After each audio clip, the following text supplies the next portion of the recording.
Okay,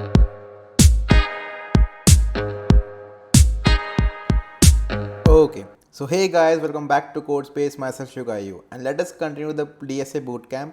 हम समझ रहे थे रिकर्जन, राइट? सो अब का क्वेश्चन है काउंट गुड नंबर्स. हमने लास्ट वीडियो में समझा था पावर, मतलब कि हमने रिकर्जन को यूज़ करके पावर निकाली थी, एंड वी नो कि हमने उसमें ऑप्टिमाइजेशन भी करी थी. We didn't go for O of n, हमने लॉग ऑफ एन में पावर निकाल ली थी. अगर आपको नहीं आता है वो question, so please watch that because that is a prerequisite to solve this question, right? Question ये कहता है कि आपको एक n गिवन होगा as an input. This is your input. n एक इंटीजर वैल्यू होगा which will always be greater than equal to 1, right? n is always greater than equals to 1. n represent क्या कर रहा है? n represents a string of length 1 2 3 4 5. Suppose मेरा n equal to 5 है, तो एक स्ट्रिंग ऑफ लेंथ 5 रिप्रेजेंट कर रहा है मेरा n. नाउ मेरा टास्क क्या है? I have bin given n as my input. My output is number of good strings.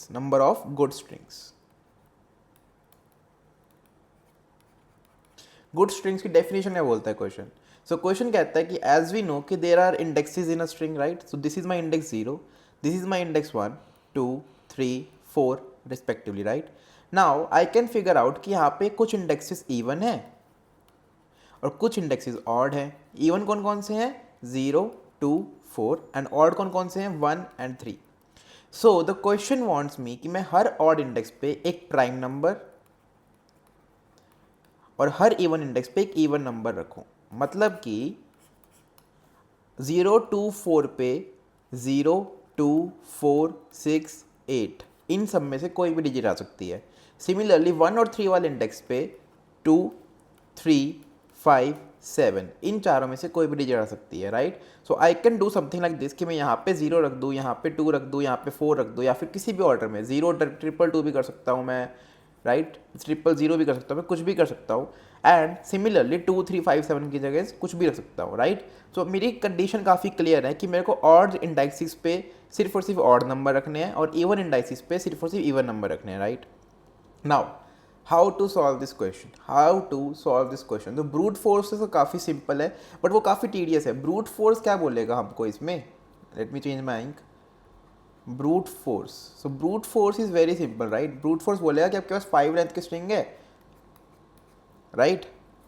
आप क्या करो, इन सब में 0 0 0 0 0 से लो, मतलब this is the minimum number possible.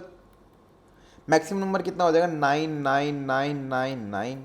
This is the maximum number possible, right? आप एक लूप लगाओ जो कि मिनिमम से मैक्सिमम तक जाएगी, राइट? इफ़ लेट्स से आई के अंदर हमारे वैल्यूज़ आ रही है. इफ़ आई इज़ एलिजिबल, मतलब कि जो हमारी कंडीशन में है हर इवन इंडेक्स पे इंडेक्स और हर और इंडेक्स पे 2 3 5 7 में से कुछ है, तो आंसर प्लस प्लस. आंसर क्या है? आंसर यहाँ पे हमने इक्वल टू 0 से इनिशियलाइज कर रखा है. जब ये आउटर लूप खत्म हो, रिटर्न आंसर, राइट? काफ़ी सिंपल है. बट द प्रॉब्लम इज जो हमको n गिवन है ना कंस्ट्रेंट्स में, n can range up till 10 की पावर 15, मतलब कि n की जो वैल्यू है वो 10 की पावर 15 तक जा सकता है. 10 की power 15 number of digits, that is actually very difficult, क्योंकि मेरे पास मतलब कि 15 बार 0 से लेके 15 बार 9 तक एक लूप बन जाएगी, and that will obviously be a TLE error, time limit exceeded error. Solve कैसे करना है इसको? तो थोड़ी मैथमेटिक्स लगानी पड़ेगी जो हमने 12th वगैरह में सीखी थी. Let us see what. तो हमने सीखा था कुछ जिसका नाम था PNC. इसको बोलते हैं हम permutation and combination, right? Permutation and combination कहता था कि आपके पास फॉर एग्जांपल 5 डिजिट्स हैं, 1 2 3 4 5. इंडेक्सेस क्या हैं? 0 1 2 3 4. हमको पता है कि 0 2 और 4 पे 5 डिजिट आ सकती है. कौन कौन सी? 0 2 4 6 8. और 1 और 3 पे 4 डिजिट आ सकते हैं. कौन कौन सी? 2 3 5 7. मतलब कि 1 और 3 के पास ये 4 ऑप्शन है और 0 2 4 के पास ये 5 ऑप्शन है. सारे इंडिविजुअल्स हैं, तो हम क्या बोलेंगे कि यहाँ पे और यहाँ पे 5 ऑप्शन हैं, तो 5 यहाँ पे आ सकते हैं, 5 यहाँ पे आ सकते हैं, 5 यहाँ पे आ सकते हैं. यहाँ पे और यहाँ पे कितने हैं? 4 4. तो हमारा टोटल आंसर कितना हो जाएगा? 5 इंटू 5 इंटू 5, ये हो गई 1 के लिए, इंटू 4 इंटू 4, मतलब कि 5 cube into 4 square. As simple as that. मतलब कि अगर मेरे पास ये आ जाए कि मेरे को कितनी जगहों पे इवन इंडेक्सेस हैं और कितनी जगहों पे ऑड इंडेक्सेस हैं, मैं आंसर आ गया. मतलब कि हम इसको क्या बोल रहे हैं? हम इसको सिंपली बोल रहे हैं कि हमारा answer equals to 5 to the power number of even indices multiplied by 4 to the power number of odd indices. Clear है? नाउ इवन और ऑड निकलेंगे कैसे? सो ये तो काफ़ी सिंपल है, हमको पता है कि क्या क्या हो सकता है। 4 डिजिट हो सकती हैं, 5 डिजिट हो सकती हैं, 6 डिजिट हो सकती है। हर किसी की इंडेक्सिंग करते हैं 0 1 2 4, 0 1 2 4 5, सॉरी 0 1 2 3, 0 1 2 3 4 एंड 0 1 2 3 4 5। इस केस में कितनी डिजिट है? 4। इसमें कितनी डिजिट है? 5। इसमें कितनी डिजिट है? 6। 4 के केस में हमारे पास 2 इवन 2 ऑड है, 2 इवन 2 ऑड, राइट। तो अभी तक दिख रहा है 4/2 4/2 हो रहा है, बट 5 के केस में हमारे पास 3 इवन 2 ऑड है। तो 5 ऑड के लिए तो अभी भी 5/2 इक्वल टू 2.5। 2.5 का इंटीजर डिवीजन क्या करेंगे? 2। तो ऑड तो अभी भी यहाँ पे ठीक है। 6 के लिए कितना है? 3 इवन 3 ऑड। तो n/2 is following hair, but यहाँ पे फॉलो नहीं कर रहा है, मतलब कि 5 के केस में इवन बढ़ रहे हैं। तो ऑब्वियसली एक बात है, क्योंकि 0 से हम चालू कर रहे हैं तो इवन ज़्यादा होने चाहिए। तो what is the number of even? Even equal to n + 1/2। You can see 4 + 1/2 मतलब 5/2 कितना होता है? 2।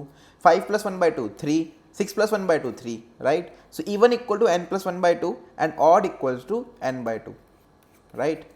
नाउ द कैच इज कि अगर आपने पावर वाला क्वेश्चन कर रखा है तो आपको पता है कि once I have this even then I can simply call my power function to calculate these values. मतलब 5 के ऊपर 4 स्क्वायर के लिए मैं उस पावर फंक्शन की इम्प्लीमेंटेशन यूज़ कर लूँगा। क्यों?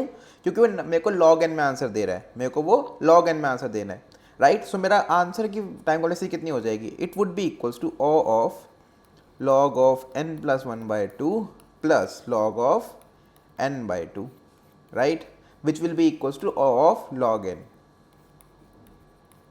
right. So I hope you got the problem, I hope you get the premises and everything, pre including post, सब कुछ आपको समझ में आ गया, right. Now moving on to the coding section, इसका कोड करेंगे and then we will end the video. Okay, so here is the coding section guys. Without wasting any more minute of your time let us start coding right away. So मैंने यहाँ पे already power वाला function copy down कर लिया है, मैंने already यहाँ पे वैल्यूज़ को लॉन्ग ले लिया है, मैंने हर इंटीजर को लॉन्ग में कन्वर्ट कर लिया। रीज़न बीइंग मेरे पास जो n है ना वो लॉन्ग गिवन है, सो दैट मीन्स कि मतलब वो ओवरफ्लो ना आए कहीं पे, इसलिए मैंने सब कुछ लॉन्ग में कन्वर्ट कर लिया है। नाउ जो मेरा मॉड वैल्यू है ये क्या है? तो क्वेश्चन कहता है क्योंकि हमारी जो वैल्यू है वो बहुत ज़्यादा हो सकती है तो हमको आंसर को डन करना है इस वैल्यू से मॉड करके। मॉड तो आपको पता है ना, मॉड्यूलो ऑपरेटर जो रिमाइंडर वो देता है, रिमाइंडर रिटर्न करता है, राइट। सिंपल है, इसमें आएंगे हम बोलेंगे long even equals to n + 1/2 and long odd equals to n/2। यहाँ पे ब्रैकेट हटा सकते हैं, नो नीड। इवन और ऑड डिजिट्स आ गई। अब simply return, what do we return? We will say power of even. Even की पावर किसके साथ थी? 5 डिजिट थी ना इवन के केस में, राइट। इवन की पावर निकाल लो, उसको मॉड कर लो, मल्टीप्लाई कर दो पावर ऑफ ऑड। ऑड में कितने नंबर थे? 4 नंबर थे, और कितने बार आ रहा है? Odd, right.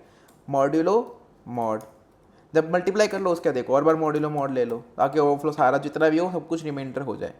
Let us try to run it and hope it runs fine. Working fine for sample test case. Let us try to submit as well and doesn't give error, I guess. Getting accepted. So thank you for watching. Hope you liked it and please make sure to like and subscribe to the channel. Thank you. Have a nice day.